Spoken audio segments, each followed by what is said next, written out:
The 2008 film Wanted is a bit of an odd case in Hollywood. It's a movie that did well both with critics, general audiences, and at the box office. However, despite all the success, it never got a sequel. In an industry so concerned with the almighty dollar, you would have assumed it would have got a second installment right away. Well, in this video, I would like to re-examine Wanted, to explore the history, understand why it never spawned a film franchise, and offer up some of my personal thoughts on the project.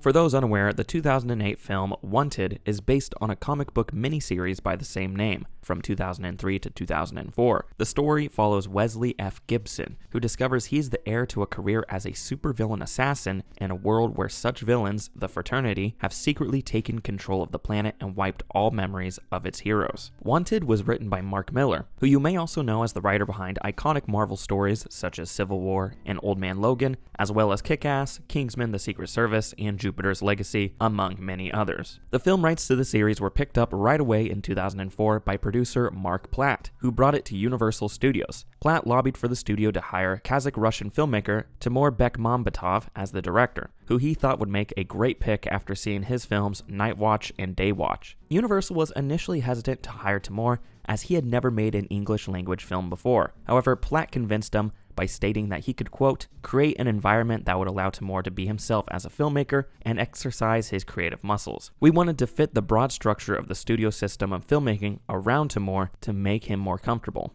In December of 2005, Bekmambetov was officially hired, and Derek Hawes and Michael Brandt were brought in to write the script. Screenwriter Chris Morgan was eventually added on in July of 2006 to help revise the third act of the script, and casting went underway soon after. James McAvoy screen tested for the lead role of Wesley Gibson in early 2006, but was rejected by Universal because they were looking for someone with a more standard leading man look and physique. However, they ended up calling him back as they decided a more geeky everyman look worked best for the film, and in October, he was officially cast as Wesley. As for the role of Fox, many big names were considered such as Halle Berry, Jessica Biel, Jada Pinkett Smith, and Beyonce before Angelina Jolie secured the part, who got a handsome $15 million payday.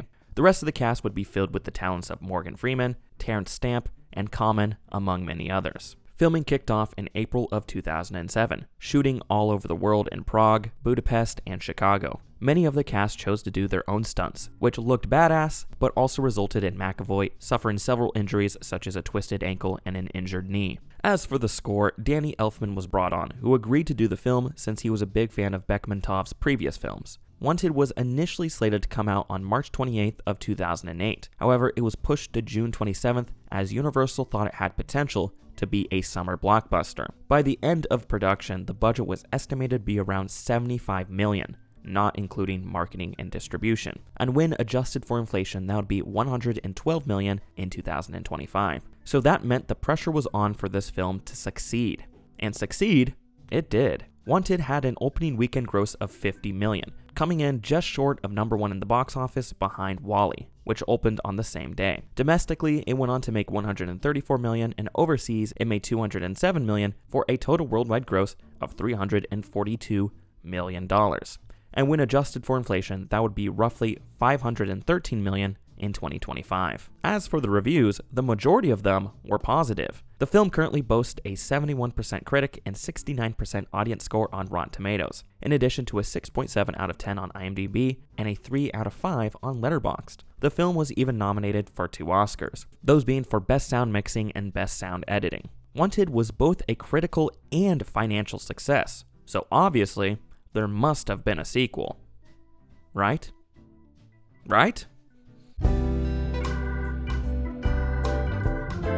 Before Wanted even hit theaters, there were already talks about a sequel, with Mark Millar working alongside the producers and Timur about what this second film would look like. They were even throwing out the possibility of a third film as well. Given that the first movie covered the entire storyline of the comics, this potential sequel would feature new original material and stories, as well as drawing on things that were not included in the first film. In 2009, Miller stated that the film would include other assassin guilds from across the world, as the first movie only followed the American Guild. Miller also shared that the screenplay was almost done and he expected filming to start in 8 weeks, and there was a rough idea of a release date in the fall of 2010. Originally, Chris Morgan returned to help pen the script to the second film. However, he left in April of 2009 due to an excessive workload, and screenwriter Evan Spiliotopoulos would finish the script. In an interview in June of 2009, Timur Bekmambetov stated that shooting would take place in the United States, India, and Russia, and that several characters from the first film would be resurrected. And spoiler alert, but the main one would have been Fox. A production budget of around $150 million was also reported. However, the project hit a major snag in early 2010,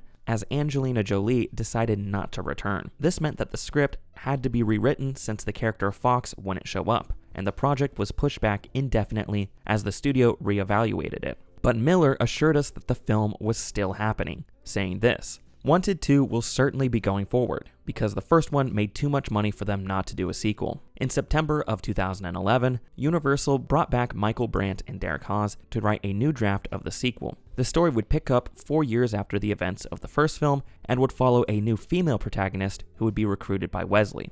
So Wesley would kind of be in a similar role as Fox was in the first film, but evidently this version of the film never went forward. As the project stalled, Bekmambetov would direct Abraham Lincoln Vampire Hunter in the meantime. This made people question if Wanted 2 would happen at all, but Timur said it was definitely still happening. In a 2012 interview, he said this: "Because we stopped, we didn't know what to do for 3 or 4 years. 3 weeks ago, I came up with a great idea and I pitched this idea and everyone fell in love with it. And now I think we're on the right track. Right now, the writer is working on the script and it will be shocking." Despite the renewed energy in the project, this version of the film would also go nowhere. We received more updates in 2014, with James McAvoy stating in an interview that a few different Wanted 2 scripts were thrown his way, but Universal was still waiting on the right one. And it seems like Universal never found that right screenplay, as there hasn't been any serious updates since 2014. The last word we got on the project came in June of 2025, with Derek Hawes saying this: "I loved everything about making Wanted, and if Universal decides at some point they want to do a second one, Michael Brandt and I wrote a script for it that I still think is pretty good." And James McAvoy: "Come on back. Let's do Wesley again. It was really fun." Now, the question of whether or not I personally think this movie should have had a sequel, I'm a bit split on. As we'll discuss in a minute, I did enjoy the film, but the story wraps up pretty well, and it's not like it's begging for more to be told. Sure, you could find a way to tell another story in this world, but it's also nice for a story to just be told all by itself and not constantly tease the next thing. I don't really see Wanted getting a sequel or reboot anytime soon. It did make a lot of money back in 2008, but it's been almost 20 years since it came out, and it's not like the film has had crazy pop culture relevance. Sure, it still has its fans out there, but are there enough of them to guarantee total financial success? And the movie is very much of its time in the way it's shot, written, and edited. It just screams 2000s, and I mean that in a loving way. But who knows? I mean, just this year we got a new installment into the 28 Days Later franchise, nearly 2 decades after the last film, and a new Final Destination movie 14 years after the last one. So, I suppose anything's possible. But now that we've discussed the sequel that never was, let me offer up some of my personal thoughts on the film. Spoilers for this film ahead, as there are some plot twists that I will be talking about that are best to go in blind if this film interests you at all. I enjoyed Wanted. It wasn't anything special or spectacular, but it was a competently made, fun, entertaining action thrill ride. This movie really reminded me of the Clive Owen and Paul Giamatti film Shoot 'em Up. Shoot 'em Up is basically an over-the-top comedy action film that parodies a lot of the ultra-violent action movies you saw in this decade. And a lot of the things it parodies are straight out of Wanted, which is odd since Shoot 'em Up came out a year before Wanted. That just goes to show you how of its time Wanted is and how it falls in line with a lot of cliches of the genre. But that's not necessarily a dig at Wanted, because it wears those cliches proudly on its sleeve. If the song Kickstart My Heart by Motley Crue was a movie, it would be Wanted. It made me want to crush a monster and punch the drywall. The first half of this movie is pretty standard and follows the chosen one trope to a T. An ordinary man who is bored of his life finds out he has secret powers and his family is part of an underground world of assassins. He goes off to train and learns how to harness these powers so he can kill the man who killed his father. You know, you've seen this hundreds of times.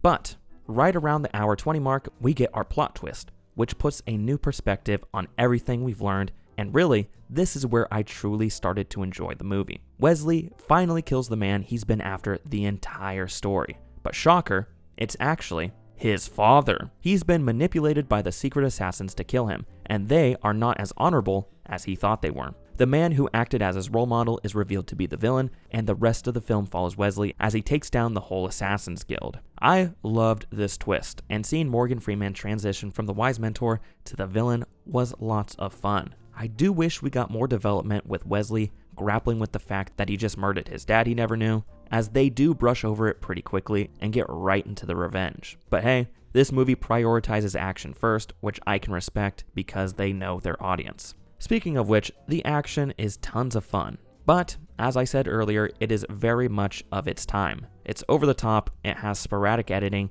and logic is an afterthought. But at no point does this film claim to be realistic, so it totally works. The slow motion and bullet time stuff that they are doing does get a bit tiring, but that also might just be me. The characters are really hit or miss. Wesley is a perfectly fine protagonist, and aside from some constant annoying yelling, James McAvoy is doing a great job. Morgan Freeman is killer, even if he isn't given the most engaging material to work with. The weakest spot was definitely Angelina Jolie's character, Fox. The screenwriters totally gave up on giving her anything interesting to do or developing her at all. She just stands around being mysterious, sexy, and brooding the entire movie. They tried to give her some cool backstory at one point, but it just didn't connect, and the way they wrapped up her inclusion in the story was very underwhelming. I just wish we could have got more out of her and the amount of screen time that she got. Overall, I enjoyed the film, warts and all. After weeks of covering terrible movies like Monster Trucks and Holmes and Watson, this was just the palate cleanser I needed. So let's wrap it up. It seemed like everyone on board was ready to make a second installment into this film franchise, from the writers to the directors to the main star to the studio. However, the story had already come to a natural conclusion, and despite numerous different screenwriters taking a crack at the story, Universal just couldn't find a version of the sequel that they liked. As a result, the follow-up film floundered in development hell and never saw the light of day. So that's the history behind Wanted, yet another franchise that never was. But what are your thoughts on the film? Have you seen it? I'd love to know down in the comments. This has been Tom from Isenhart Productions, and thank you so much for watching. I'll see you next week.